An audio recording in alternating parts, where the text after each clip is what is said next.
Hello students, today we are going to start chapter 14 of science, that is natural resources. It is basically a chapter of environmental studies. In this chapter we are going to study about each and every natural resource in detail. So let us start with our chapter, natural resources.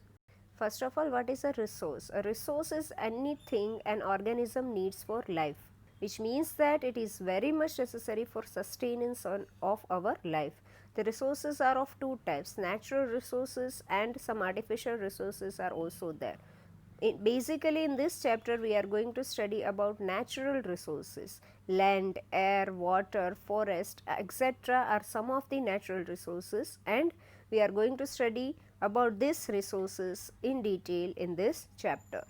Students, you know that Earth is the only planet on which life exists, and life on the Earth is dependent on many factors, or you can say it is dependent on basically three natural resources, that is land, water and air. And here we will see the regions or the names of the regions that are covering this natural resources. Life exists on Earth due to its ambient temperature, water, food and energy from the sun, along with land, water and atmosphere. The outer crust of Earth is called lithosphere, which means the region comprising of land is called lithosphere. Sum of all water bodies is called hydrosphere, means the region covering sea, ocean, lake, pond, etc. comes under the region that is called hydrosphere, and the air that covers the earth is called atmosphere. This atmosphere acts as a protective blanket around the earth. It maintains the temperature on the surface of the earth. Winds are caused due to uneven heating of the atmosphere. These winds maintain the pressure difference and causes cold and hot air. Sea and land breeze bring rain, etc. So this is about atmosphere in detail. Now let us see what is biosphere. The life supporting zone of earth, where the atmosphere, hydrosphere and lithosphere interact and make life possible, is called biosphere. So it is the zone of earth which supports the life and where the interaction between atmosphere, hydrosphere and lithosphere is taking place. It consists of biotic components, that is the living components, and abiotic components, that is the non-living things like air, water and soil. So first of all, let us see what are biotic and abiotic components. Biotic and abiotic factors. Biotic factors are the living components, example plants, animals, fungi, bacteria, etc. And abiotic factors are the non-living components like water, sunlight, soil, air, temperature, climate, etc. And all of us know that biotic components are dependent on abiotic components for their survival.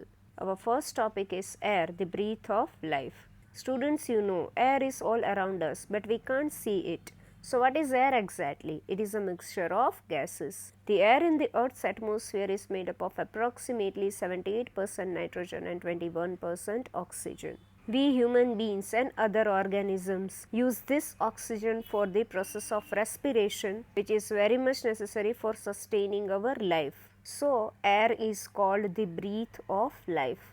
Air also has small amount of lots of other gases too, such as carbon dioxide, neon, argon, hydrogen, etc. You know students, why life is there only on earth and it is not there on other planets? One of the reason for this is atmosphere. The composition of our atmosphere is such that it helps in sustaining life, and because of that life is possible on earth.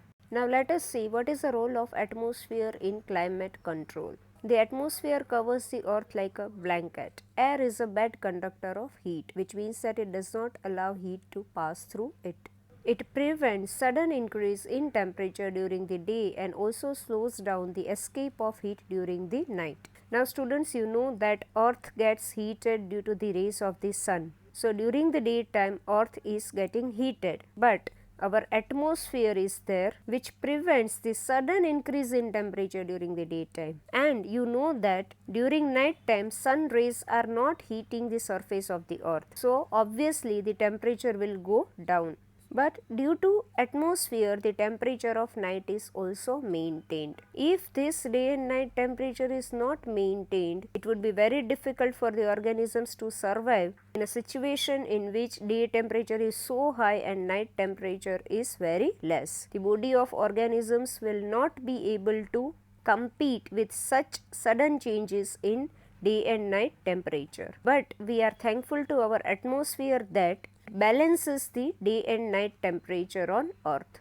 So the atmosphere keeps the average temperature of earth fairly steady during the day and throughout the year, because you know that sun rays are not coming uniformly throughout the year. In summer, proportion of sun rays will be more compared to winter, so it is necessary to maintain the temperature throughout the year, which is also done by the atmosphere. Our next topic is wind. The movement of air is wind. So, wind is simply air in motion. Wind is caused by the way the sun warms the earth. Some parts of the earth gets direct sun rays and that makes them warmer, while the other parts of the earth gets indirect rays and are cooler. So the parts where direct sun rays are coming, they are warmer compared to the parts of the earth where indirect sun rays are coming. So students, now let us see how wind is created and what causes the wind to blow. As we know that some parts of the earth are directly heated by the sun while some are indirectly heated by the sun, and the uneven heating of earth's surface by the sun creates wind.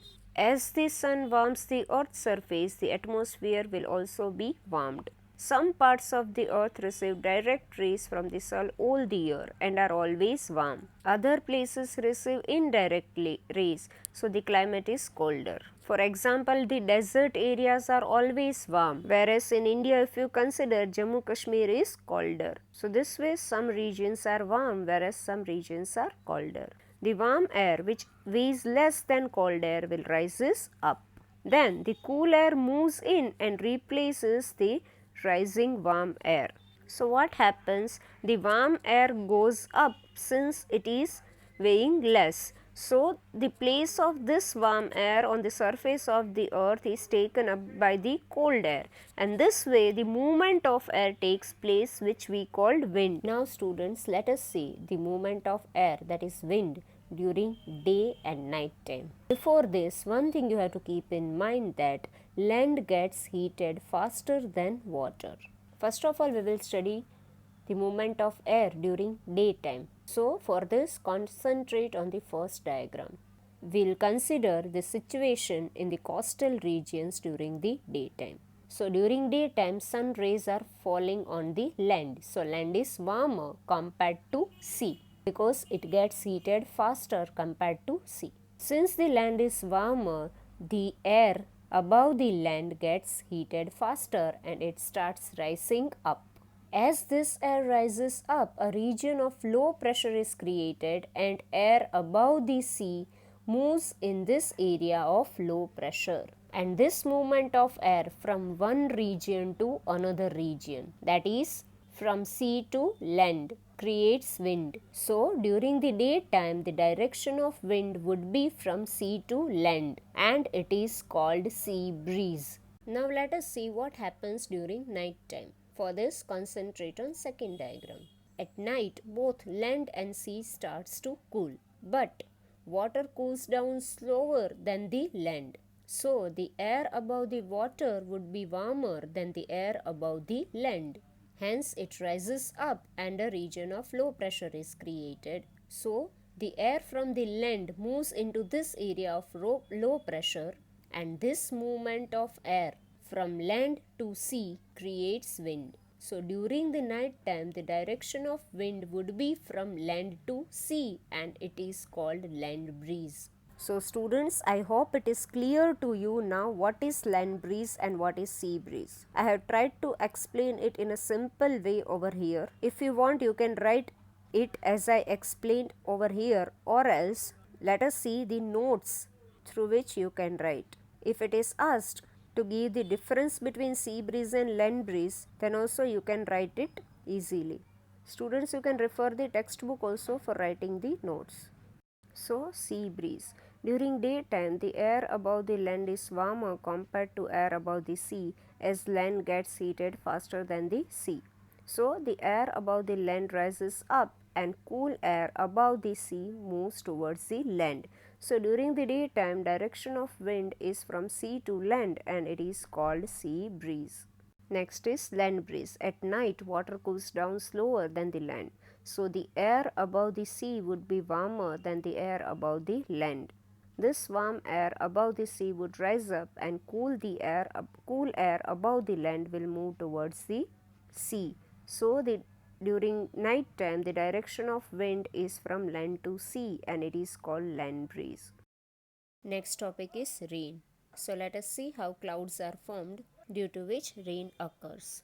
First of all, water bodies like rivers, lake, ocean, etc. are heated during the daytime and large amount of water vapor goes into the air. So, this air also gets heated. Now, this hot air rises up, carrying water vapor along with it. When it rises up, it expands and cools as temperature above the surface of earth is less compared to temperature on the surface of the earth. Now, this cooling causes water vapor in the air to condense into tiny droplets. Now, this droplet starts to stick to one another and grows bigger and bigger by the process of condensation. When the drops have grown big and heavy, they fall down in the form of rain. So, this way rain occurs. Also, sometimes when temperature of air is very low, precipitation may occur in the form of snow, sleet or hail. So, students, now you understood how rain occurs or how snowfall occurs. This diagram represents it very clearly. First process involved over here is evaporation. Second process is condensation and third one is precipitation. So, in this diagram, the simplest way of formation of rain is shown. This is exactly how clouds form and makes the rain. Water from the rivers, lakes, streams or oceans evaporate into the air when it is heated up by the sun. As the water vapor rises up in the air, it condenses or starts to cool down and turns back into the liquid. Then the droplets of water stick together to form clouds. And when clouds grow big, they fall down in the form of rain. So, students, this was the formation of rain. With this, we conclude our lecture. In the lecture, we studied what is a resource, what are natural resources, and we studied in detail about one of the natural resource, that is air, movement of air and formation of rain. We'll continue with other topics in the next lecture.